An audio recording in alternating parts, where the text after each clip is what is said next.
اس کا بھی زور کالے کا حق ہو، زیارت کرنے کے لیے کوئی آیا اس کا بھی حق ہے، ان کے حقوق ادا کرو۔ حضرت عبداللہ ابن عمرو بن العاص رضی اللہ تعالی عنہما صحابہ کرام میں اس اعتبار سے بہت ممیز تھے کہ ان پر عبادت جو ہے، عبادت گزاری کا اتنا غلبہ ہو گیا تھا، ہر روز روزہ رکھتے تھے اور رات کو پوری رات کھڑے رہتے تھے۔ حضور کو اطلاع دی گئی، حضور نے طلب کیا فوراً، آپ نے فرمایا یا عبداللہ الم نخبر، کیا ہمیں یہ خبر نہیں دی گئی انک تصوم الدہر وتقوم اللیل، کہ تو ہمیشہ رات کو کھڑا رہتا ہے نماز میں اور ہر روز روزہ رکھتا ہے۔ اب ظاہر بات ہے حضور کے حضور میں جھوٹ کیسے بولتے، ویسے بھی جھوٹ بولنے کا سوال نہیں صحابہ کے لیے، تو عرض کیا بلا یا رسول اللہ ایسی ہے تو صحیح ہے۔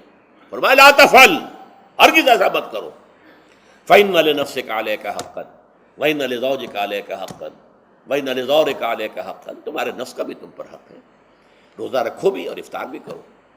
بہترین روزہ جو ہے وہ حضرت داؤد علیہ السلام کا تھا، ایک دن روزہ رکھتے تھے، ایک دن افطار کرتے تھے۔ لیکن یہ ہے کہ آپ ہفتے میں 2 دن روزے حضور کے ہیں، سوموار کو اور جمعرات کو، مہینے میں 3 روزے یہ ہیں، اس میں گویا کہ سنت پر عمل بھی ہو جائے گا۔ لیکن یہ کہ ہمیشہ روزہ رکھنا، بلکہ یہاں تک کہا گیا ما ساما من سامت دہر، جو ہمیشہ روزہ رکھتا ہے اس نے کوئی روزہ رکھا ہی نہیں۔ کیا مطلب؟ یہ تو اس نے اپنی ہیبٹس بدل لی ہیں، ہیبٹس ہو گئی ہیں یہ کہ سارا دن بھر نہیں کھانا، صبح کھانا شام کو کھانا، بس یہ تو اس نے اپنی ہیبٹ بدل لی ہے، روزہ ہیبٹ بن گیا اس کا۔ ما ساما من سامت دہر، جس نے ہمیشہ روزہ رکھا اس نے کوئی روزہ رکھا ہی نہیں۔ اس لیے کہ روزہ تو در حقیقت اس شخص پر شاخ گزرتا ہے جس کو عادت ہے دن میں کھانا کھانے کی، اس کو دن کے اندر 3 کھانے کھانے کی عادت ہے، تبھی تو وہ شاخ گزرے گا۔ اگر وہ عادت ہی آپ نے بدل لی ہے تو ظاہر بات ہے کہ پھر روزے کی جو برکت ہے وہ تو ظاہر نہیں ہوگی۔ تو بہرحال اس اعتبار سے غور کیجئے کہ یہ پہلا حکم جو ہے روزے کا، لعلکم تتقون، تاکہ تمہارے اندر تقوی پیدا ہو جائے، اپنے نفس پر کنٹرول پیدا ہو جائے۔ اس کو یوں سمجھیے کہ یہ ایک بڑا منہ زور گھوڑا ہے، ہمارا جو نفس ہے، ہمارا جو جسم ہے، حیوانی نظام، اس پر ہماری خودی یا ہماری انا یا ہماری ایگو یا ہمارا سیلف، یہ اس پر حکمران ہے، اس کا گھوڑے کا سوار ہے۔ اب اگر گھوڑا منہ زور ہے اور سوار کے قابو میں نہیں ہے تو کیا نتیجہ نکلے گا؟ اب وہ گھوڑے کے اختیار میں ہے، سوار صاحب کی جان جو ہے وہ جا کر پٹخ دے کہیں، کسی کھائی میں گرائے، کسی اور جگہ گرائے، وہ تو گویا کہ اس کے رحم و کرم پر ہے۔ ہاں اگر سوار تکڑا ہے اور سوار نے جو ہے گھوڑے کو قابو میں کیا ہوا ہے، اس کی رانوں میں بھی جان ہے، دبایا ہوا ہے گھوڑے کو اپنی رانوں کے درمیان، تو ظاہر بات ہے کہ اب یہ گھوڑا جو ہے بہت بڑی ایسٹ ہے اس کے لیے۔ اب گھوڑا ادھر جائے گا جدھر سوار لے جانا چاہے گا، سوار اپنے مقصد، اپنی منزل تک پہنچے گا گھوڑے کے ذریعے سے، اور اگر برعکس ہے جیسا کہ میں عرض کر چکا ہوں تو وہ سوار جو ہے وہ گھوڑے کے رحم و کرم پر ہے۔ یہی معاملہ ہے، ہماری خودی یا ہماری انا یا ہمارا ایگو، یہ در حقیقت یہ راکب ہے، اور ہمارا وجود حیوانی یہ مرکب ہے، یہ گھوڑا ہے۔ اگر ہم قابو یافتہ ہوں اپنے اس گھوڑے کے اوپر تو یہی جسم ہمارے لیے ایک بہت بڑا ایسٹ ہے۔ ہاتھوں سے نیکی کمائیں گے، پاؤں سے نیکی کمائیں گے، آنکھوں سے نیکی کمائیں گے، کانوں سے نیکی کمائیں گے، یہ ساری نیکیاں کمانے کا ذریعہ بن جائے گا۔ تلاوت قرآن سن رہے ہیں تو کانوں کی نیکی ہو رہی ہے، قرآن دیکھ کر پڑھ رہے ہیں تو آنکھوں کی نیکی ہو رہی ہے۔ یہ سارے ہمارے اعصاب، ہمارے تمام اعضاء و جوارح نیکی کا ذریعہ ہے۔ لیکن اگر کہیں یہ ہمارا نفس امارہ، ایڈ اور لیبیڈو ہم پر قابو پا لے تو پھر ہم اس کے رحم و کرم پر ہیں، پھر وہ ہمیں جس کھائی میں چاہے گا گرا دے گا۔ تو اس اعتبار سے روزہ مجرد ابھی روزے کی بات ہو رہی ہے، وہ روزہ خاص طور پر کہ جس کا حکم پہلے دیا گیا تھا، ایام معدودات، اس کے بارے میں اس کی حکمت، مجرد روزے کی حکمت کیا ہے؟ ضبط نفس۔ اسی ضبط نفس کا دوسرا نام تقویٰ ہے۔ آپ اپنے نفس پر قابو یافتہ ہیں اور پھر اللہ کے سامنے جھک رہے ہیں، یہ ہوئی نا اصل بات۔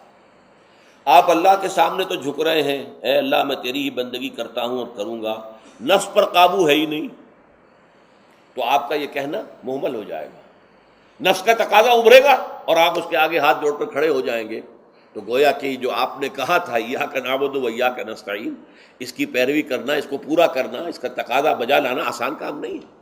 چبی گویم مسلمانم بلرزم کہ دانم مشکلات لا الہ رہا. جب میں کہتا ہوں کہ میں مسلمان ہوں تو میں مجھ پر کب کب یہ طاری ہوتی ہے، اس لیے کہ مجھے معلوم ہے کہ لا الہ کہنے کا مقصد کیا ہے اور مطلب کیا ہے، اس کے تقاضے کیا ہیں. تو روزہ مجرد روزے کی غرض و غایت تقویٰ یا ضبط نفس یعنی سیلف کنٹرول، اور اس سیلف کنٹرول کے ساتھ اپنے پورے وجود کو اللہ کے سامنے جھکا دینا، یہ عبادت ہے. اب آئیے اس عبادت کے لیے، روزے کے لیے رمضان کا مہینہ کیوں منتخب کیا گیا بالآخر؟ پہلے تو وہ ہر مہینے کے 3 دن تھے، بالآخر مستقل تا قیامت اور رمضان کا مہینہ ہے. اس کی علت کیا ہے؟ ظاہر بات ہے کہ سارے 12 مہینے اللہ ہی کے ہیں، ہفتے کے سارے دن اللہ ہی کے ہیں. دنوں میں سید الایام جمعے کا دن ہے، مہینوں میں سید الاشہر، یہ جتنے مہینے ہیں ان میں سردار جو ہے مہینوں کا وہ رمضان مبارک ہے. کیوں ہے؟ اب آپ پڑھیے تیسری آیت، شہر رمضان الذی انزل فیہ القرآن.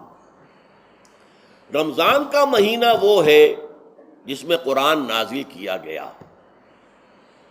اور اس کی مزید کیا ہے تشریح کہ رمضان ہی میں وہ لیلۃ القدر ہے جس میں قرآن نازل کیا گیا. اب یہاں 2 چیزیں علیحدہ علیحدہ سمجھ لیجئے. ہمیں معلوم ہے کہ قرآن حضور پر نازل ہوا 32 برس میں، نہیں 22 برس میں، 610 عیسوی سے لے کر اس موضوع پر آج شام کو تقریر ہوگی انشاءاللہ مفصل تعارف قرآن کے ضمن میں بعد نماز عشاء قرآن اکیڈمی کی مسجد میں، کیونکہ معلوم نہیں کہ آج چاند ہو جائے گا یا نہیں ہو جائے گا. لہذا دورہ ترجمہ قرآن کل سے شروع ہوگا، اور آج جو ہے تعارف قرآن اور سورہ فاتحہ کا کچھ مفہوم میں بیان کروں گا، تاکہ یہ کہ رمضان مبارک کے لیے تمہید ہو جائے. پھر اگر چاند ہو گیا تو چھوٹی چھوٹی صورتوں کے ساتھ ہم تراویح مکمل کر لیں گے. ترجمہ قرآن کے ساتھ تراویح کل سے شروع ہوگی. بہرحال اس ضمن میں رمضان کا چناؤ جو ہوا ہے تو یہ ترجیح بلا مرجح نہیں ہے، ایسے ہی نہیں کہ یوں ہی اس کو ترجیح دے دی گئی. اس کی حکمت ہے، غایت ہے، علت ہے، اس کا سبب ہے. رمضان کا مہینہ وہ ہے جس میں قرآن نازل کیا گیا، اسی میں وہ لیلۃ القدر ہے جس میں قرآن نازل کیا گیا. اگرچہ ہم جانتے ہیں کہ حضور پر قرآن نازل ہوا ہے 22 برس میں، 610 عیسوی سے 632 تک. اس معمے کو کیسے حل کریں گے؟ اس کا حل کیا ہے؟ رمضان مبارک کی ایک شب مبارک لیلۃ القدر میں پورا قرآن لوح محفوظ سے دفعتاً پورا کا پورا سمائے دنیا، پہلا آسمان جو ہے ہمارا، اس کے اوپر نازل کر دیا گیا. اس کے لیے لفظ ہے انزلہ. انزلہ ینزل انزالن کے معنی ہے دفعتاً کسی چیز کو اتار دینا، اور نزلہ ینزل تنزیل کے معنی ہے رفتہ رفتہ درجہ درجہ درجہ درجہ درجہ اتارنا. اعلام، عالم یعلم اعلاما، کسی شے کو خبردار کر دینا، بتا دینا، بس ہم نے بتا دیا، تم جانو، تمہارا کام. تعلیم یہ ہے اس کو درجہ بدرجہ سمجھانا، اس کے دماغ میں اتارنا، دیکھنا کہ اتنی بات سمجھ گیا تو اگلی بات سمجھانا، یہ سمجھ میں آ گئی تو اگلی بات. تعلیم اس کو کہتے ہیں. تو انزال دفعتاً اتار دینا، تنزیل رفتہ رفتہ تدریجاً تھوڑا تھوڑا کر کے اتارنا. تو حضور پر تنزیل ہوئی ہے. فَإِنَّهُ نَزَّلَهُ عَلَىٰ قَلْبِكَ، جبرائیل نے اس قرآن کو تھوڑا تھوڑا تھوڑا تھوڑا کر کے نزلناہ تنزیلا، رتلناہ ترتیلا، ہم نے تھوڑا تھوڑا کر کے اتارا ہے. لیکن لیلۃ القدر میں جو ماہ رمضان مبارک کی شب ہے آخری عشرے کی، اس میں پورا قرآن اتار دیا گیا تھا لوح محفوظ سے سمائے دنیا تک. شہر رمضان الذی انزل فیہ القرآن ھدی للناس وبینات من الھدی والفرقان. یہ قرآن کیا ہے؟ کیا بنا کر نازل کیا گیا؟ یہ حال ہے. یہ لوگوں کے لیے، پوری نوع انسانی کے لیے ہدایت ہے، اور یہ ہدایت بینات کی شکل میں آئی، واضح تعلیمات جن میں کوئی شک و شبہ کی گنجائش نہیں. از خود روشن، بینہ اسے کہتے ہیں وہ شے جو از خود روشن ہو، جس کو ہم کہتے ہیں کہ آفتاب آمد، دلیل آفتاب. جب سورج طلوع ہو گیا تو اپنے وجود پر وہ خود دلیل ہے، اسے کسی اور دلیل سے ثابت کرنے کی ضرورت نہیں ہے، از خود واضح. تو بینات من الہدی، جو قرآن کی بنیادی ہدایت ہے وہ بینات پر مشتمل ہے، واضح چیز ہے، جو انسان کے لیے، اس کی فطرت کے لیے جانی پہچانی چیزیں ہیں. یہ کوئی باہر کی چیز نہیں آ رہی ہے، اس کے قلب کی گہرائیوں کے اندر یہ سب کچھ موجود ہے، اور اس کی گواہی اس کے قلب کی گہرائیوں سے نکلتی ہے کہ ہاں دیکھنا تقریر کی لذت کے جو اس نے کہا، میں نے یہ جانا کہ گویا یہی میرے دل میں ہے، اس نے تو میرے اپنی فطرت کی ترجمانی کی ہے۔ والفرقان بینات من الہدی والفرقان، یہ بینات کا اطلاق فرقان پر بھی ہو رہا ہے، حق و باطل کے اندر فرق کر دینے والی شے۔ بین صورت میں یہ حق ہے، یہ باطل ہے، یہ جائز ہے، یہ ناجائز ہے، یہ غلط ہے، یہ صحیح ہے۔ یہ ہے قرآن مجید کی عظمت کا بیان۔ ویسے تو عظمت قرآن مجید کے اندر بہت سے مقامات پر آئی ہے اور بڑے ہی پرشکو انداز میں بھی آئی ہے، لیکن یہ اس وقت موقع نہیں ہے اس میں جانے کا۔ یہاں جو قرآن کا تعارف کرایا گیا، ھدی للناس وبینات من الہدی والفرقان، اور یہ رمضان میں نازل کیا گیا، لہذا رمضان کا مہینہ جو ہے اس عبادت کے لیے خاص اور مختص کر لیا گیا۔ فمن شہد منکم الشہر فلیصم، تو جو کوئی بھی تم میں سے اس مہینے کو پائے یا اس میں مقیم ہو، وہ لازماً روزہ رکھے۔ میں بیان کر چکا ہوں، یہ وجوب علی العین ہے، اس کے اندر اب اختیار نہیں ہے، لیکن یہ کہ اگر من کان منکم مریضا او علی سفر فعدۃ من ایام اخر۔ اب دیکھیے، یہ جو رمضان مبارک کو منتخب کیا گیا جو نزول قرآن کا مہینہ ہے، تو اس میں ایک دوہرا پروگرام رکھ دیا گیا ہے جو قرآن مجید میں تو واضح طور پر نہیں کہا گیا، اس لیے کہ اگر قرآن میں اس طور سے آ جاتا تو فرض ہو جاتا، اسے تطوعاً رکھا گیا ہے، لہذا اس کا ذکر قرآن میں نہیں ملے گا۔ موجود ہے کہ جب اس مہینے کو چنا ہی اس لیے گیا ہے کہ یہ نزول قرآن کا مہینہ ہے، لہذا اس کے لیے جو ہم نے پڑھا تھا وہ خطبہ، وہ اب اس کو پلٹ لیجئے۔ جعل اللہ صیامہ فریضۃ وقیام لیلہ تطوعا، اللہ نے اس مہینے کا روزہ رکھنا تو فرض قرار دے دیا ہے، اور اس کا قیام اللیل، راتوں کو کھڑے رہنا، یہ مرضی پر چھوڑ دیا ہے، جو کر سکے، جو بھی ہمت کرے، ترغیب و تشویق ہے۔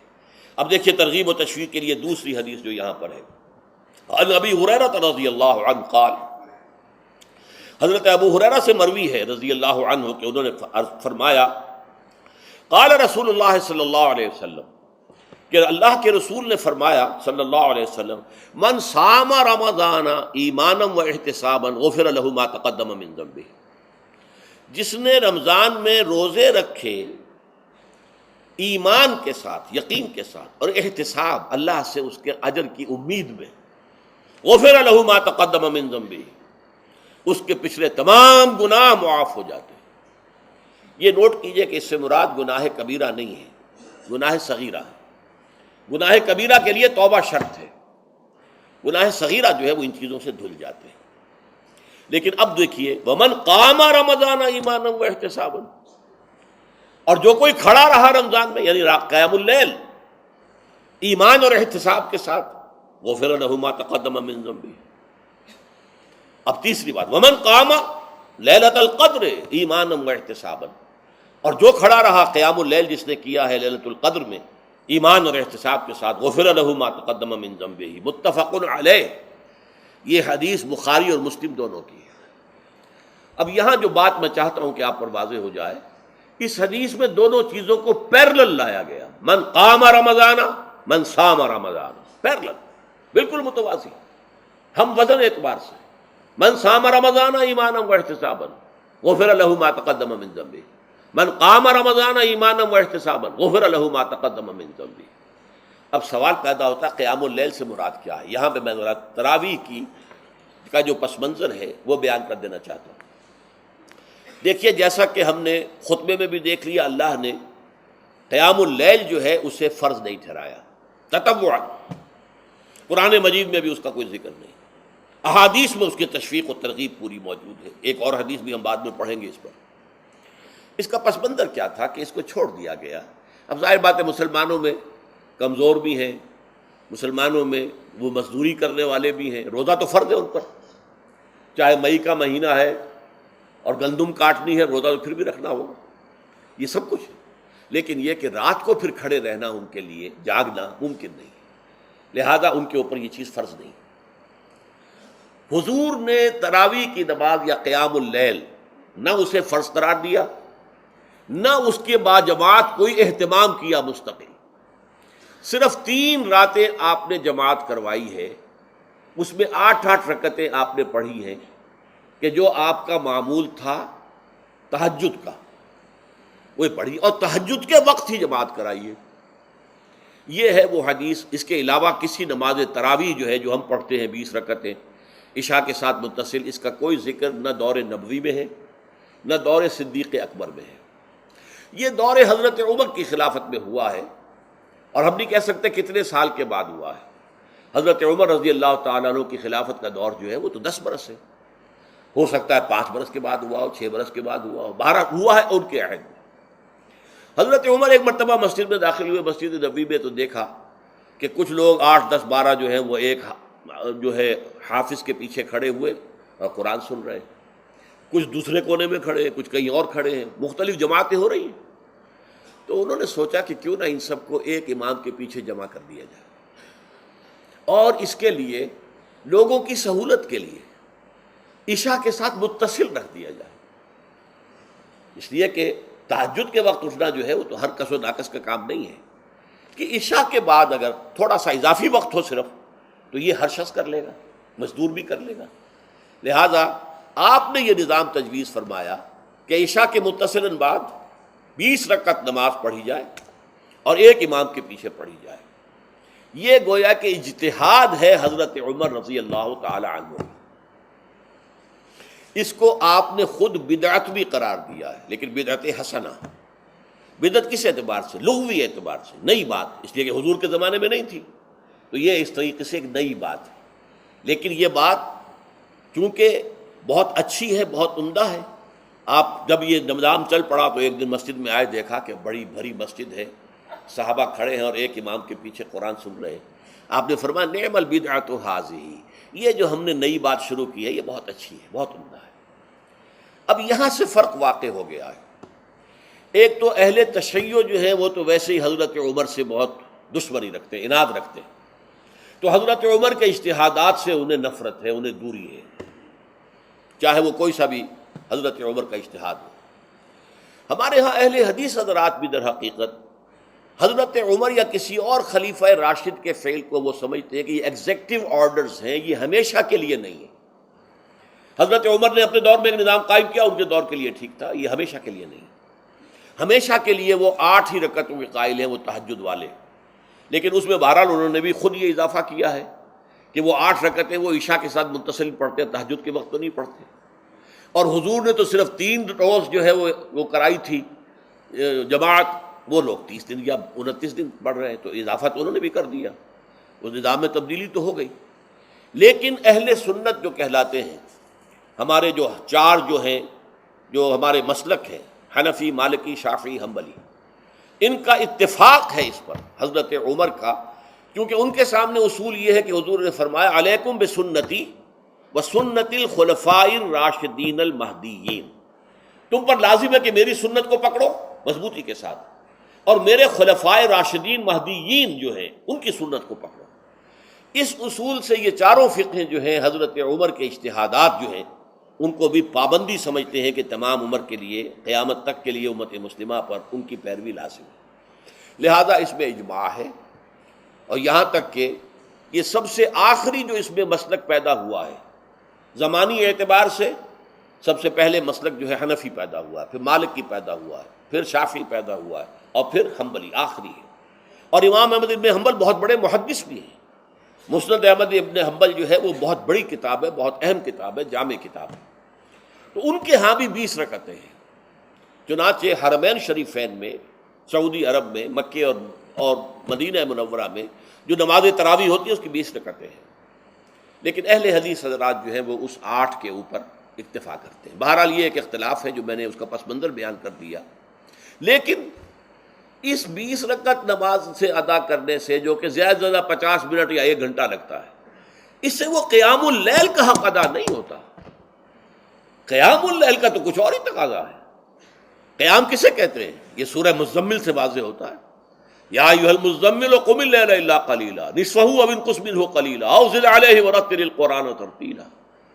آدھی رات یا آدھی رات سے کچھ کم، یعنی تہائی رات، یا آدھی رات سے کچھ زائد، 2/3 رات، یہ ہے قیام اللیل. چنانچہ سورہ مزمل ہی کی آخری آیت جو دوسرا رکوع مشتمل ہے جس پر، اس میں صاف کہہ دیا گیا ان ربک یعلم انک تقوم ادنی من ثلثی اللیل ونصفہ وثلثہ وطائفۃ من الذین معک. اے اللہ کے نبی، اللہ خوب واقف ہے کہ آپ بھی اور آپ کے ساتھ ایک جماعت بھی رات کو کھڑی رہتی ہے، 2/3 رات یا آدھی رات یا 1/3 رات. تو یہ سارا معاملہ جو ہے قیام اللیل کا، گویا کہ کم سے کم 1/3 رات پر اس کا اطلاق ہو سکے گا، یہ نہیں کہ 1 گھنٹے. اب اس کے ضمن میں دیکھیے حدیث پڑھیے. تیسری حدیث ہے ان عبداللہ ابن عمرو ابن العاص رضی اللہ تعالی عنہ. یہ وہی عبداللہ ابن عمرو ہے جن کی میں نے آپ کو حدیث پہلے سنائی ہے. یہ ساری رات کھڑے رہتے تھے، پوری رات، اور ہر روز روزہ رکھتے تھے، جس پر حضور نے منع کیا، لا تفعل، مت کرو ایسا. رضی اللہ عنہما، یہ خود بھی صحابی ہیں اور ان کے والد عمرو ابن العاص بھی صحابی ہیں. ان رسول اللہ صلی اللہ علیہ وسلم قال، کہ اللہ کے رسول صلی اللہ علیہ وسلم نے فرمایا، الصیام والقرآن یشفعان للعبد. روزہ اور قرآن بندے کے حق میں شفاعت کریں گے. یقول الصیام، روزہ یہ عرض کرے گا اللہ کی جناب میں، اے رب پروردگار، انی منعتہ الطعام والشہوات بالنہار، میں نے تیرے اس بندے کو دن کے دوران کھانے پینے سے اور اپنی شہوت کا تقاضا پورا کرنے سے روکے رکھا، یہ میری وجہ سے روکا رہا، تو میری شفاعت اس کے حق میں قبول فرما. فشفعنی فیہ، میری شفاعت اس کے حق میں قبول فرما. ویقول القرآن، قرآن کیا کہے گا، منعتہ النوم باللیل، میں نے اسے رات کے وقت سونے سے، نیند سے روکے رکھا. فشفعنی فیہ، تو اس کے حق میں میری شفاعت قبول فرما. حضور فرماتے ہیں فیشفعان، ان دونوں کی شفاعت قبول کی جائے گی. یہ ہے قیام اللیل. یہ قیام اللیل صرف تراویح کی نماز سے جو پڑھ لی جاتی ہے، اور ہمارے ہاں تو یہ ہے، وہاں کم سے کم یہ تو تھا، صحابہ کرام کھڑے ہوتے تھے تو جو قاری پڑھ رہا ہوتا تھا وہ ان کے دل میں اترتا جاتا تھا، اس کا مضمون اور مفہوم جو ہے ان کو معلوم ہے، لہذا وہ اس کی زبان سے نکلا ہوا ہر لفظ ان کے قلب کی گہرائیوں تک اتر رہا ہے. یہاں تو یہ ہے پیرٹ لائک حافظ ہے، اسے خود پتہ نہیں میں کیا پڑھ رہا ہوں. اکثر حفاظ جو ہیں وہ عالم تو نہیں ہوتے، اور جو سن رہے ہیں انہیں کچھ پتہ نہیں ہم نے کیا سنا ہے. تو ٹھیک ہے، کم سے کم ثواب تو انہیں ملے گا کہ انہوں نے وقت نکالا ہے، 1 گھنٹہ ہی اضافی صحیح، لیکن بہرحال اس کا وقت تو انہوں نے نکالا ہے، محنت کی ہے، کھڑے رہے ہیں، ثواب ملے گا. لیکن جو مقصد ہے وہ حاصل نہیں ہوتا. اس مقصد کے حصول کے لیے اول تو قیام اللیل کی کم سے کم مدت 1/3.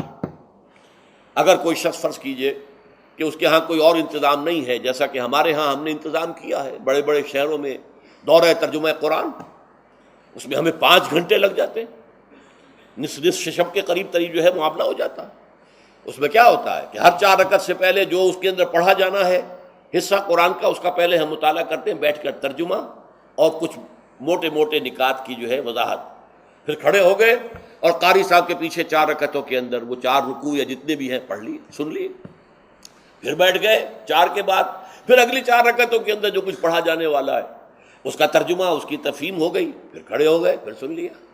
اس طریقے سے 5-6 گھنٹے میں تراویح ختم ہوئی. تو تراویح بھی ہو گئی، حضرت عمر کے اجتہاد پر عمل بھی ہو گیا، 20 تراویح ہو گئی. لیکن یہ ہے کہ اس کے ساتھ جو اصل غرض و غایت ہے قیام اللیل کی، وہ بھی حاصل ہو گئی. یہ ہم نے 17 سال پہلے شروع کیا تھا یا 18 سال پہلے، اور وہ انشاءاللہ اللہ کے فضل و کرم سے اب چل رہا ہے. بڑے بڑے شہروں میں ہو رہا ہے. لاہور میں جن مقامات پر ہو رہا ہے وہ تازہ جو ندائے خلافت ہے اس کے اندر آپ اس کی فہرست دیکھ لیں. کراچی میں تو اس سے غالباً 3 گنا مقامات کے اوپر وہ کام ہو رہا ہے، اور دوسرے شہروں میں بھی ہو رہا ہے. تو اس سے در حقیقت وہ غرض و غایت، وہ حکمت جو ہے پوری ہوتی ہے کہ یہ دونوں چیزیں پیرلل ہیں. من صام رمضان ایمانا واحتسابا غفر له ما تقدم من ذنبه ومن قام رمضان ایمانا واحتسابا غفر له ما تقدم من ذنبه. تو صیام اور قیام جو ہے ان دونوں کا حق ادا ہو جاتا ہے. تو یہ ہے شہر رمضان الذی انزل فیہ القرآن ھدی للناس وبینات من الھدی والفرقان فمن شہد منکم الشہر فلیصم ومن کان مریضا او علی سفر فعدۃ من ایام اخر یرید اللہ بکم اليسر ولا یرید بکم العسر ولتکملوا العدۃ ولتکبروا اللہ علی ما ھداکم ولعلکم تشکرون. اب جو آخری لفظ ہے لعلکم تشکرون، اب اس کی وضاحت سمجھیے. اور رمضان کے یہ 2 پروگرام جب پیرلل ہو جائیں گے، جب دونوں کی پابندی کی جائے گی، تو اس کا حاصل کیا ہے؟ اس بات کو سمجھنے کے لیے سب سے پہلے آپ اس کو سمجھیے کہ جسے ہم خود ہی کہہ رہے تھے، جسے ہم سیلف کہہ رہے تھے، اپنی انا کو مضبوط کرنا، سیلف کنٹرول، ایگو جو ہے وہ پوری طرح قابو یافتہ ہو اڈ اور لبیڈو پر، اصل میں اس سے مراد کیا ہے؟ اس پر میں نے تفصیل سے بحث کی ہے عظمت صوم نامی اپنے کتابچے میں۔ ویسے یہ ہے کہ وہ مشکل ہے، ذرا فلسفیانہ اس کا انداز ہے، لیکن یہ ہے کہ وہی باتیں آسان الفاظ میں جو دوسرا کتابچہ ہے عظمت صیام و قیام رمضان مبارک، وہ آسان ہے، اگرچہ یہ دونوں بہت ہی محدود تعداد میں ہمارے پاس ہیں، لیکن یہ کہ میں نے ذکر کر دیا، جو حضرات لینا چاہیں وہ لے لیں۔ لیکن یہ ہے کہ اس میں اصل پس منظر کیا ہے؟ دیکھیے، ہمارا جو وجود ہے انسان کا، یہ کمپوزٹ ہے، مرکب ہے۔ ہمارے دو وجود ہیں جو جوڑ دیے گئے ہیں۔ کیسے جوڑ دیے گئے ہم نہیں جانتے، لیکن ہے دو وجود۔ ایک وجود حیوانی ہے، میں نے عرض کیا تھا پہلے ہی، ہر انسان ایک حیوان بھی ہے مکمل، سارے حیوانی تقاضے ہمارے اندر بھی ہیں۔ لیکن حیوان اور انسان میں بنیادی فرق یہ ہے کہ انسان کا جو اصل وجود ہے وہ روحانی ہے۔ اس روحانی وجود کی وجہ سے انسان کا وہ مقام ہوا کہ تمام فرشتوں کو اس کو سجدہ کرنے کا حکم دیا گیا۔ فَإِذَا سَوَّيْتُهُ وَنَفَخْتُ فِيهِ مِن رُوحِي فَقَعُوا لَهُ سَاجِدِينَ۔ فرشتوں سے کہہ دیا گیا تھا کہ میں ایک بشر پیدا کرنے والا ہوں مٹی سے، جب میں اسے پیدا کر لوں اور اس کی ناک پلک سنوار دوں، دو پلک درست کر دوں، تو پھر اس کے سامنے اور اس میں اپنی روح میں سے پھونک دوں تو گر پڑنا اس کے سامنے سجدے۔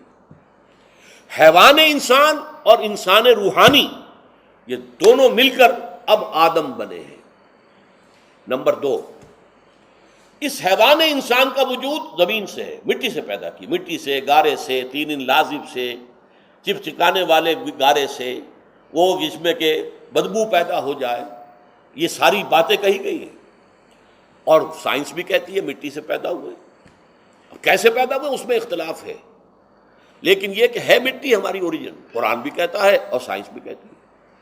اور ہمارے وجود کو جب وہ تھک جائے، مزمحل ہو جائے، اس کی انرجی کم ہو جائے، تو اس کے لیے جو غذا ہے، جو تقویت ہے، وہ بھی ساری زمین سے آ رہی ہے۔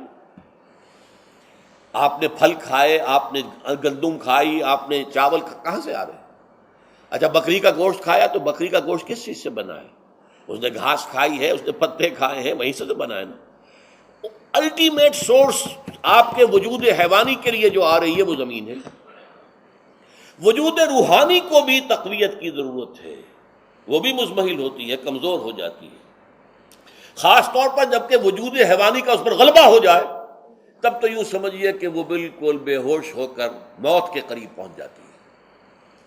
اس کی تقویت، اس کی غذا وہیں سے آئی ہے جہاں سے روح آئی ہے، وہ کلام ربانی ہے، روح ربانی۔ نفخت فیہ من روحی، من روحی، من روحی، میں پھونک دوں اس میں اپنی روح میں سے۔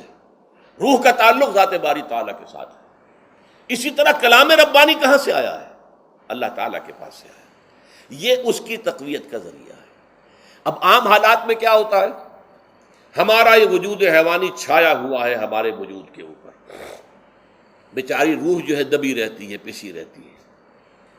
اگر خدا نے خواستہ ہم گناہ گار بھی ہیں، گناہ پر گناہ کا ارتکاب کر رہے ہیں، تو وہ روح جو ہے وہ قلب کے آئینے شیشے کے اندر ہے۔ فیہا مصباح، المصباح فی زجاجہ، الزجاجۃ کأنہا کوکب دری۔ قلب جو ہے ایک شیشے کے مانند ہے جس کے اندر روح کا چراغ جل رہا ہے۔ اب اگر یہ اوپر جو شیشہ ہے اس پر دھواں آ گیا، لالٹین کی چمنی پر دھواں آ گیا، تو اب روشنی باہر تو نہیں آئے گی۔ اگر انسان گناہ کرتا ہے تو قلب پر رین، زنگ آ جاتا ہے، یا حضور نے فرمایا ایک داغ لگ جاتا ہے، اور گناہ کرتا ہے اور داغ لگتا ہے، اور گناہ کرتا ہے اور داغ، یہاں تک کہ بالآخر پورا قلب سیاہ ہو جاتا ہے۔ اب وہ روح اندر بند ہو گئی، وہ دفن ہو گئی۔ اس کے لیے اب ضروری ہے کہ اب ایک پروگرام ایسا دیا جائے جو ریورس ہو جائے۔ دن میں روزہ رکھواؤ تاکہ وہ جو اینیمل انسٹنکٹس ہے وہ دبے، تو جب یہ وزن جو ہے اس کے اوپر کم ہوگا تو کچھ سائی آف ریلیف اسے ملے گی۔ جیسے بے ہوش آدمی پڑا ہے، اسے کوئی ہلکا سا ہوش آ رہا ہے، آپ نے پانی کے کچھ چھینٹے دیے، اس کے بعد آپ نے رات کو کھڑے ہو کر قرآن کے انوار کو اتارا، بارش برس رہی ہے روح انسانی کے اوپر، قلب روحانی قلب انسانی کے اوپر، جس میں کہ وہ روح جو ہے وہ دفن ہے، وہ زندہ ہوگی اثر نو، ہوش میں آئے گی، اور ہوش میں آئے گی تو دو کام ہوں گے، ایک تو اسے قرآن کی عظمت کا احساس ہوگا، یہ قرآن میری حیات تازہ کا ذریعہ بنا ہے، میں دب گئی تھی، میں پس گئی تھی، میں بے ہوش تھی، میں نیم مردہ تھی، اس قرآن کی بارش نے، یہ ترشح جو ہوا ہے مجھ پر، اس نے مجھے حیات تازہ عطا فرمائی۔ یہ جو قدر کا احساس ہوگا قرآن کا، لعلکم تشکرون، تاکہ تم قرآن کی عظمت سے واقف ہو جاؤ۔ ایک انسان بھوک کی وجہ سے اس کا شوگر لیول اتنا گر گیا کہ بے ہوش پڑا ہوا، اب ظاہر بات ہے کہ آپ اسے کچھ پانی کے چھینٹے دیں گے تو کچھ ہوش میں آئے گا، پھر غذا دیں گے تو اب وہ پوری توانائی پر آئے گا، تو معلوم ہوگا اسے اس غذا کی کیا قدر و قیمت ہے۔ اگر آپ کو بھوک ہی نہیں لگتی تو غذا بے معنی شے ہے، پیاس ہی نہ لگے تو آپ کو کیا معلوم کہ اس پانی کے اندر کتنی بڑی عظمت ہے، یہ میرے لیے کتنا بڑا انعام و احسان ہے اللہ کا۔ وہ تو پیاس پر جان پر بنی ہوئی ہو، اور پیاس اس وقت آپ کو ایک گھونٹ پانی کوئی دے دے تو آپ کو معلوم ہوگا دنیا و مافیا سے بڑھ کر ہے یہ ایک گھونٹ پانی جو مجھے ملا ہے۔ اسی طرح جب روح دبی ہوئی تھی حیوانی وجود کے بوجھ تلے، جبکہ وہ نیم خوابیدہ یا نیم بے ہوش یا بالکل بے ہوش تھی، وہ دن میں تو روزہ رکھ کر اس پر سے حیوانی وجود کا وزن کم کیا گیا، اسے ایک ریلیف ملی، رات کو قرآن مجید کے انوار و برکات اس میں جذب کیے گئے تو اس کو پوری توانائی حاصل ہوئی۔ اس پوری توانائی کا پہلا نتیجہ تشکر، قرآن کا شکر، الحمدللہ الذی انزل علی عبدہ الکتاب ولم یجعل لہ عوجا، پھر وہ قلب کی گہرائیوں سے نکلے گا۔ سارا شکر اس اللہ کے لیے جس نے اپنے بندے پر صلی اللہ علیہ وسلم کتاب نازل کی اور اس میں کوئی کجی نہیں رکھی، کسی طرح کی ایش پیش نہیں۔ یا تبارک الذی نزل الفرقان علی عبدہ لیکون للعالمین نصیرا، بڑی بابرکت ہے وہ ذات جس نے اپنے بندے پر فرقان نازل فرمایا تاکہ وہ تمام جہان والوں کے لیے نذیر اور خبردار کرنے والا بن جائے۔ یہ قرآن کی عظمت کا احساس، اور ظاہر بات ہے جس قدر کسی نعمت کی قدر و قیمت کا احساس ہوگا اسی قدر تو آپ شکر ادا کریں گے۔ اگر آپ نے کسی بچے کے ہاتھ پر ہیرا رکھ دیا، اسے کیا پتا یہ ہیرا کس بلا کا نام ہوتا ہے، وہ سمجھے گا کانچ کا ٹکڑا ہے، لیکن اگر کوئی واقعتاً کو جوہر شناس ہو، جوہری ہو، اس کو آپ ہیرا دیں گے تو اسے معلوم ہے کہ مجھے کیا چیز دی گئی ہے۔ اس کے اندر جو شکر پیدا ہوگا وہ اس بچے کے اندر تو نہیں پیدا ہو سکتا جسے معلوم ہی نہیں۔ تو قرآن مجید کی اصل عظمت سے انسان واقف کب ہوگا؟ جبکہ اس کے ذریعے سے اس کی روح کو ایک حیات تازہ مل جائے، اور اس طرح وہ پروگرام ریورس ہو جائے جو عام طور پر چل رہا تھا، ساری توجہ اپنے جسم پر، اس کے تقاضوں پر، جسم میں تھوڑی سی پھنسی نکل آئی ہے، بھاگ رہے دوڑ رہے اس کے علاج کے لیے، کوئی اور مرض لاحق ہو گیا ہے، بھاگ رہے ہیں دوڑ رہے ہیں اس کے علاج کے لیے، بڑی بڑی فیسیں بھی دے رہے ہیں، ساری جسم کی پرواہ ہے نا، روزانہ نہا رہے ہیں اور اچھے سے اچھا صابن لا کر نہا رہے ہیں، وہ جسم کی پرواہ ہے نا، اس کی دیکھ بھال ہے، روح کی طرف توجہ ہی نہیں۔ یہ ہے وہ بات جو کہی گئی ہے سورہ حشر میں، اور جسے علامہ اقبال نے پھر اپنے فلسفہ خودی کی اساس اور سورس قرار دیا ہے، وَلَا تَكُونُوا كَالَّذِينَ نَسُوا اللَّهَ فَأَنسَاهُمْ أَنفُسَهُمْ أُولَٰئِكَ هُمُ الْفَاسِقُونَ۔ دیکھو اے مسلمانوں، ان لوگوں کے مانند نہ ہو جانا جنہوں نے اللہ کو بھلا دیا تو اللہ نے انہیں اپنے آپ سے غافل کر دیا، اور یہی لوگ فاسق و فاجر ہیں۔ یہ سوال پیدا ہوتا ہے کہ انسان اپنے آپ سے کہاں غافل ہوتا ہے؟ کیا اپنے وجود حیوانی سے غافل ہوتا ہے؟ کیا بھوک لگتی ہے تو وہ ادھر ادھر منہ نہیں مارتا، غذا کو حاصل کرنے کے لیے کوشش نہیں کرتا؟ پیاس لگتی ہے تو کیا پانی یا کوئی اور مشروب تلاش نہیں کرتا؟ کوئی بیماری لاحق ہوتی ہے تو کیا اس کے علاج کی طرف توجہ نہیں کرتا؟ اسے آرام کی حاجت ہوتی ہے تو آرام نہیں لیتا؟ اپنے اس وجود سے تو غافل نہیں۔ کون سے وجود سے غافل ہوا ہے؟ وہ روحانی وجود سے غافل ہے، بھول گیا کہ میرے اندر روحانی وجود بھی ہے اور اس کا تعلق ذات باری تعالیٰ کے ساتھ ہے۔ اس نے سمجھا کہ میں بس حیوان ہوں، نرا حیوان ہوں، اپنے اس وجود کی اصل حقیقت ہی سے بے خبر، غافل۔ چنانچہ آج کے دور کا سب سے بڑا المیہ کیا ہے؟ ڈاروین کے نظریے کے جو اثرات پیدا ہوئے ہماری معاشرت پر، ہماری سوچ پر، ہمارے فکر پر، ہمارے فلسفے پر، ہماری سوشولوجی پر، وہ کیا ہے کہ ہم بھی نرے حیوان ہیں۔ اللہ اللہ خیر صلی اللہ، یہ سب سے بڑی محرومی ہے اس دور کی کہ انسان اپنے اصل شرف سے خود ہی مستعفی ہو گیا، ہمارا کوئی وجود ہے ہی نہیں روحانی وغیرہ، روح کسے کہتے ہیں ہم نہیں جانتے، بس یہ جسم ہے. ہم اللہ کو نہیں جانتے کون ہے کون نہیں ہے، ہوگا، ہم تو اس کائنات کو جانتے ہیں. ہم روح سے واقف نہیں، ہم تو اپنے جسم کو واقف ہیں. آخرت واخرت سے ہمیں کچھ پتہ نہیں، شاید ہو شاید نہ ہو، کچھ پتہ نہیں، لیکن یہ زندگی تو ہے، اسے ہم جانتے ہیں.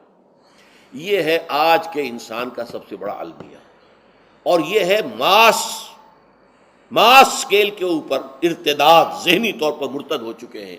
انسانوں کی عظیم اکثریت مرتد ہو چکی ہے.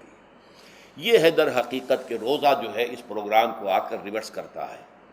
دن میں کھانے پینے، جنسی تقاضے پر پابندی، وہ وجود حیوانی کا وزن کچھ کم ہوا. روح جو دبی ہوئی تھی، یا سسک رہی تھی یا بے ہوش تھی، یعنی مردہ تھی، اسے کچھ ریلیف ملا. اب اس کے اوپر قرآن مجید کے تیرے ضمیر پہ جب تک نہ ہو نزول کتاب، گرہ کشاہ نہ رازی نہ صاحب کشاف، ہمارے دلوں کے اوپر بارش ہو رہی ہو انوار قرآنی کی. وہ ظاہر بات ہے کہ بغیر سمجھے تو نہیں ہوگی بارش، وہ تو آپ کچھ سمجھ رہے ہوں گے تو بارش ہوگی، ورنہ تو یہ ہے کہ ٹھیک ہے، میں پہلے بھی عرض کر چکا ہوں، آپ کو ثواب تو ملے گا، لیکن یہ ہے کہ وہ اصل مقصد قرآن کی عظمت کا قلب کی گہرائیوں سے اعتراف جو ہے، اور اس پر اللہ کا شکر تو ادا ہوگا، لعلکم تشکرون، جبکہ قرآن مجید جو ہے آپ کے قلب کے اوپر نازل ہے، اس کا مفہوم نازل ہے. اچھا، اس کا دوسرا نتیجہ کیا نکلتا ہے؟ جب وہ روح جو ہے وہ ہوش میں آئے گی، اس کو حیات تازہ مل گئی، وہ اپنے اصل مرکز اور منبع اور سرچشمہ کی طرف جو ہے متوجہ ہوگی.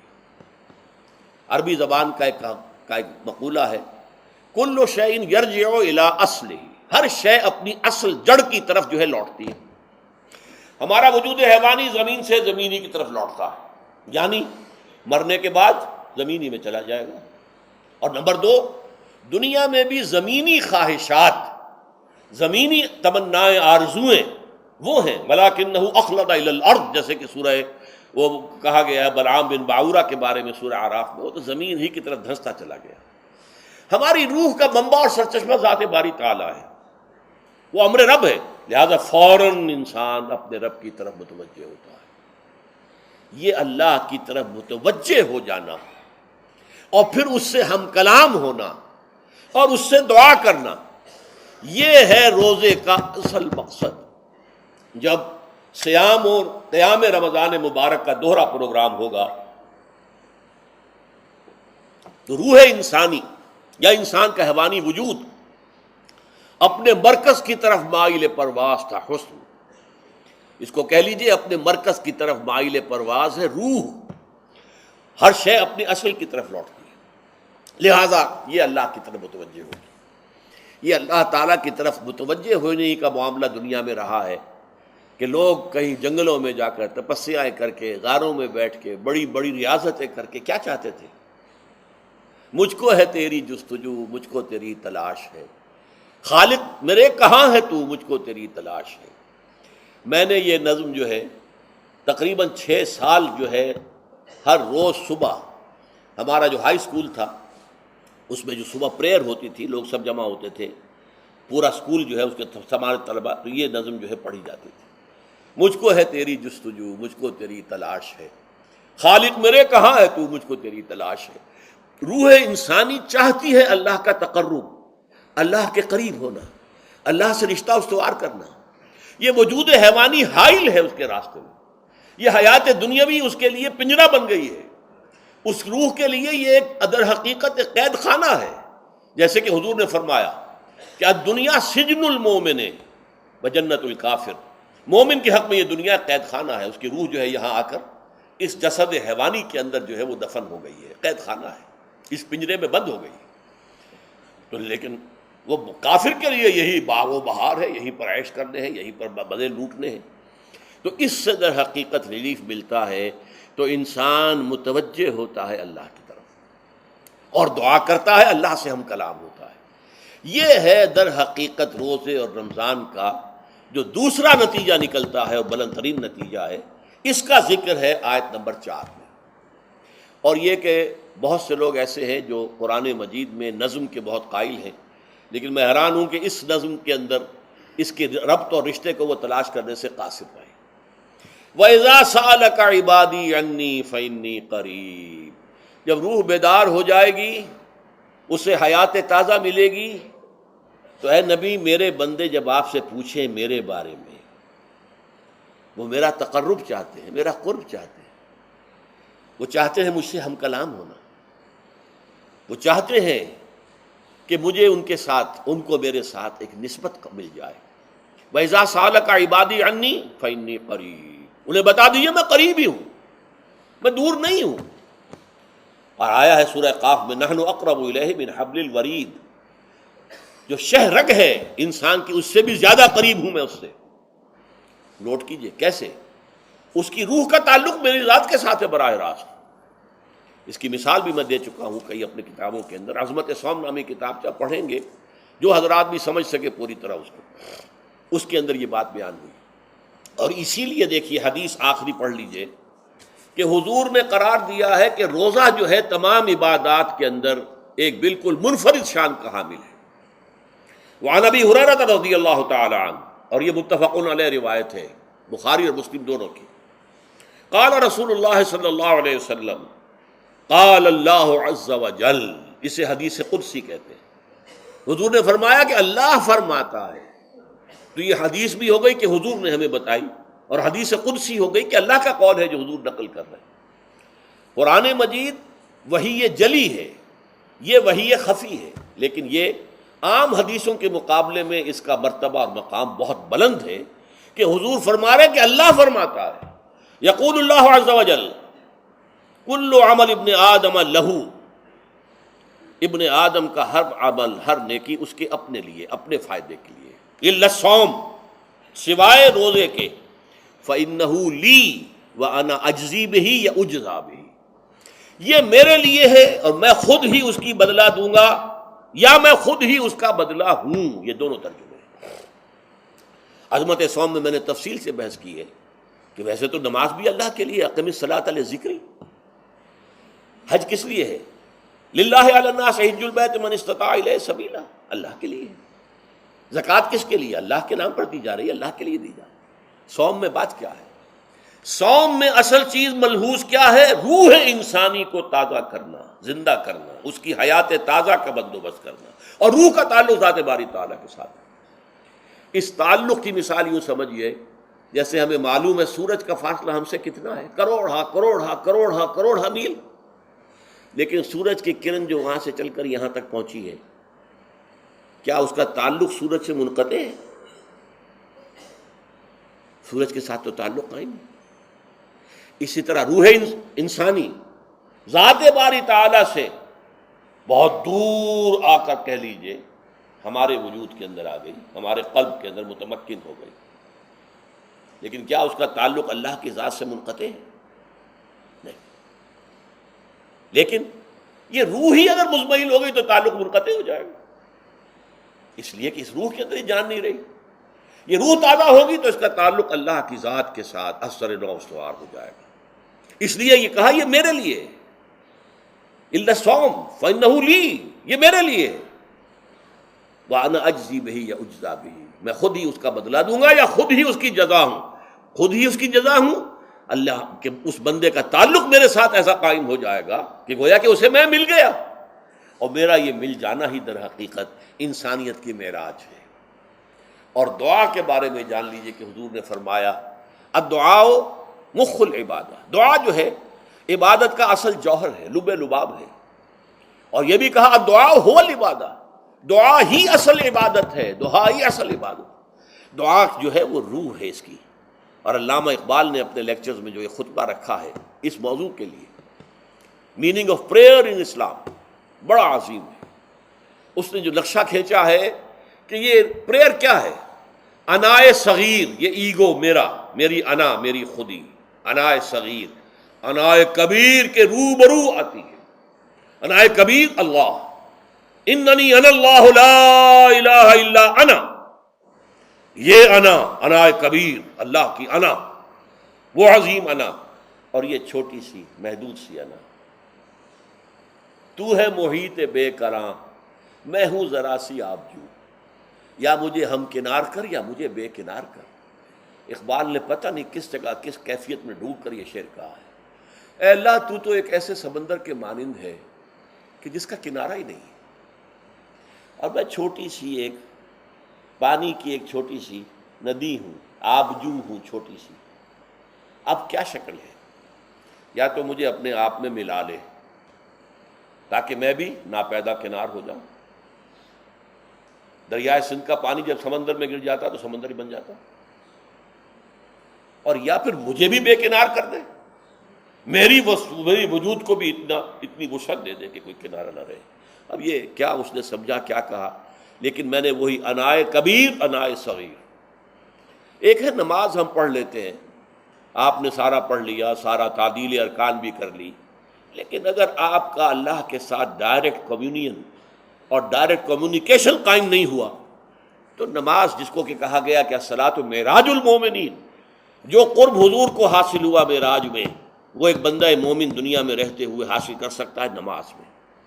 اگر اس کی روح جو ہے واقعتاً ہم کا نام ہو رہی ہو، الحمدللہ رب العالمین الرحمن الرحیم مالک یوم الدین اہدنا الصراط المستقیم ایاک نعبد و اگر ہم واقعتاً ایسے کہہ رہے ہوں کہ ہمیں احساس ہو کہ ہم اللہ کے حضور میں حاضر ہیں اور عرض کر رہے ہیں، سجدہ کریں تو حدیث میں آتا ہے کہ ایسے محسوس ہو کہ گویا کہ میں نے اپنا سر اللہ کے قدموں میں رکھ دیا ہے. یہ ہے نماز. اب جو گفتگو ہو رہی ہے یہ ہم کلامی ہے. الصلاۃ معراج المومنین، اہل ایمان کے حق میں یہ نماز جو ہے یہ معراج کے درجے میں. لیکن یہ نماز کیسے نصیب ہوگی اگر روح سوئی ہوئی ہے، دبی ہوئی ہے، پسی ہوئی ہے، مزمحل ہے یا مردہ ہے؟ یہ نماز کیسے حاصل ہوگی؟ چاہے آپ 5 وقت کی نماز پڑھ رہے ہو، چاہے آپ نے ہیبٹ بنا لیا ہو نماز کو، چاہے خوش بھی ہو گیا ہو، لیکن یہ کہ جب تک وہ روح بیدار نہ ہو، جب تک ہم کلامی نہ ہو. افلاق سے آتا ہے نالوں کا جواب آخر، اٹھتے ہیں حجاب آخر، کرتے ہیں خطاب آخر. جب تک یہ نہ ہو، جیسے کہ میں ایک حدیث قدسی انشاءاللہ آج سناؤں گا سورہ فاتحہ کے ضمن میں، کہ اللہ تعالیٰ کے سامنے جب کھڑا ہو کر انسان جب کہتا انی وجہت وجہی للذی فطر السماوات والارض حنیفا، دائیں بائیں سے بالکل اپنا تعلق کاٹ کر میں نے اپنا رخ کر لیا ہے اس اللہ کی طرف جس نے آسمانوں اور زمین کو پیدا کیا. اب یہ توجہ وجہ تو اگر یہ تو ہے چہرہ تو ہم نے کر دیا خانہ کعبہ کی طرف، اندر سے ہماری روح متوجہ نہیں ہوئی، وہ سوئی پڑی، اسے پتہ ہی کچھ نہیں کہ کیا ہو رہا ہے. تو اس صورت میں وہ کیا ہے؟ ظاہری بات تو پوری ہو گئی، نماز کا ثواب ہو جائے گا، فرض کی ادائیگی کا ثواب مل جائے گا، لیکن وہ اصل نماز تو حاصل نہیں ہوتی. یہ ہے وہ بات کہ وَإِذَا سَأَلَكَ عِبَادِي عَنِّي فَإِنِّي قَرِيبٌ. اے نبی، جب میرے بندوں کی روحیں بیدار ہو جائیں، توانا ہو جائیں، حیات تازہ سے وہ ہم کنار ہو جائیں، اور پھر وہ میرے بارے میں پوچھیں، وہ میرا تقرب حاصل کرنا چاہتے ہیں، تو آپ سے پوچھیں تو کہیے میں قریب ہوں.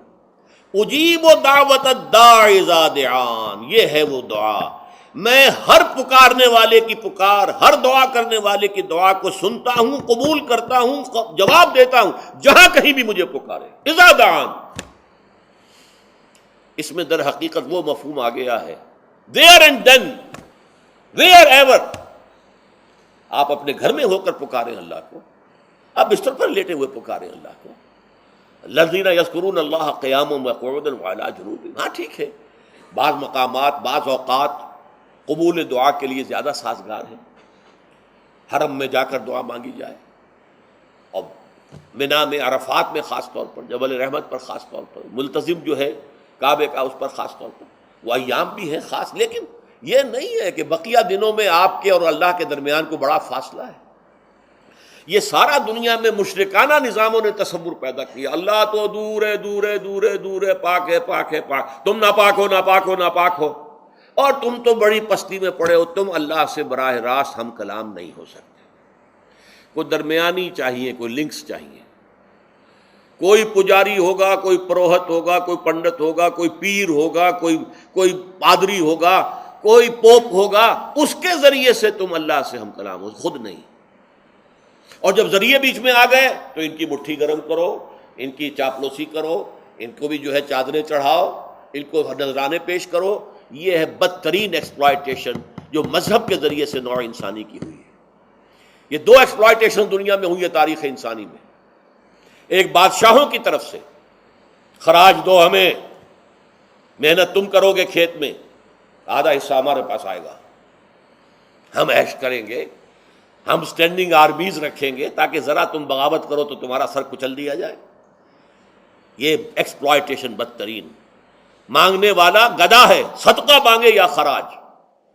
دوسری طرف ہم بادشاہ ہیں، ہم چندر بنسی سورج بنسی خاندان ہیں، ہم راجپوت ہیں، حکومت کرنا ہمارا حق ہے۔ اور یہ پنڈت پروہت جو ہے وہ بھی کہیں گے کہ ٹھیک ہے، نصف لی و نصف لک وہذا قوم جاہلون، یہ عوام جو ہے ان کا خون چوسو، ہمیں یہ نذرانے پیش کریں، بتوں کو آ کے چڑھاوے چڑھائیں اور تمہیں خراج دیں اور ٹیکس دیں۔ They are to be exploited, exploit ہو رہا ہے۔ اسلام نے آ کر دونوں کا خاتمہ کیا، کوئی ملوکیت نہیں۔ زکوٰۃ ہے تو غربا کے لیے، بادشاہ کے لیے نہیں ہے، یہ تو غربا کے لیے، لہذا کوئی ٹیکس نہیں۔ نمبر 2، اللہ سے ہم کلام ہونے کے لیے کسی دربان، کسی جو ہے پہرے دار کی مٹھی گرم کرنے کی ضرورت نہیں۔ جب چاہو ہم کلام ہو جاؤ، دل کے آئینے میں ہے تصویر یار، جب ذرا گردن جھکائی دیکھ لی۔ یہ تو تم ہماری طرف متوجہ نہیں ہوتے، ہم تو ہر وقت کہتے ہیں، ہر شب کو آخری لمحات جو ہیں، آخری جو گھنٹے ہیں رات کے، سمائے دنیا تک ہم نزول فرما لیتے ہیں تمہارے لیے۔ اور پکارنے والا پکارتا ہے، حل بالمستغفر فاغفر له، ہے کوئی استغفار کرنے والا کہ میں اسے بخش دوں؟ حل من سائل فاعطیہ، ہے کوئی مانگنے والا کہ میں اسے عطا کروں؟ تم ہی سوئے رہتے ہو، انٹا غفیر رہتے ہو، تمہیں ہماری طرف توجہ نہیں ہے۔ اگر ہماری طرف متوجہ ہو جاؤ تو جیسے کہ اقبال نے کہا کہ میرے لیے یہ دربان جو ہے، پیران کلیسا کو کلیسا سے اٹھا دو، کیوں خالق و مخلوق میں حائل رہے پردے۔ اور یہ میں نے کئی مرتبہ بیان کیا ہے، ہمارے ہاں وہ پی جو جماعت بنی تھی ایک، اب اس میں 2 پییں اور ایڈ ہو گئی ہیں، پی، پھر وہ پیٹریٹ، اور اس سے آگے اپنی پہلے پارلیمنٹیرین کی پی آ گئی اور پھر پیٹریٹ کی آ گئی، 5 پیز ہو گئی۔ اسی طرح گنتی ہے ہندوستان میں، پنڈت، پروہت اور پجاری، 3 پے تو یہاں تھی، پیر ایران کا پیر، اور پوپ اور پادری، یہ سب پے سے شروع ہوتے ہیں الفاظ، اور یہ سب در حقیقت جو ہے شروع ہونے والے الفاظ، یہ در حقیقت انسانوں کی بدترین ایکسپلائٹیشن کا ذریعہ ہے۔ وَإِذَا سَأَلَكَ عِبَادِي عَنِّي فَإِنِّي قَرِيبٌ أُجِيبُ دَعْوَةَ الدَّاعِ إِذَا دَعَانِ فَلْيَسْتَجِيبُوا لِي۔ ہاں ایک تقاضا ہے، لیکن اس سے پہلے یہ بات سمجھ لیجئے، میں اس آیت کو میگنا کارٹا جسے کہا جاتا ہے حقوق انسانی کا سب سے بڑا چارٹر، میں اس سے کہیں بڑا چارٹر قرار دیتا ہوں کہ اللہ کہتا ہے مجھ سے ہم کلام ہونے کے لیے کسی واسطے کی، کسی وسیلے کی کوئی حاجت نہیں، جب چاہو مجھ سے ہم کلام ہو جائے۔ ہاں ایک شرط ہے، فَلْيَسْتَجِيبُوا لِي، چاہیے کہ وہ میری بات بھی قبول کریں، میرے احکام کو تسلیم کریں، میرے فرامین کان سے کھول کر سنیں، ان پر دل سے عمل کریں۔ فَلْيَسْتَجِيبُوا لِي، یہ ون وے ٹریفک نہیں ہوگا کہ ہم تمہاری دعائیں قبول کریں اور تم ہماری باتوں سے پہلو تو ہی کرو، سنی انسنی کر دو، یہ نہیں ہوگا۔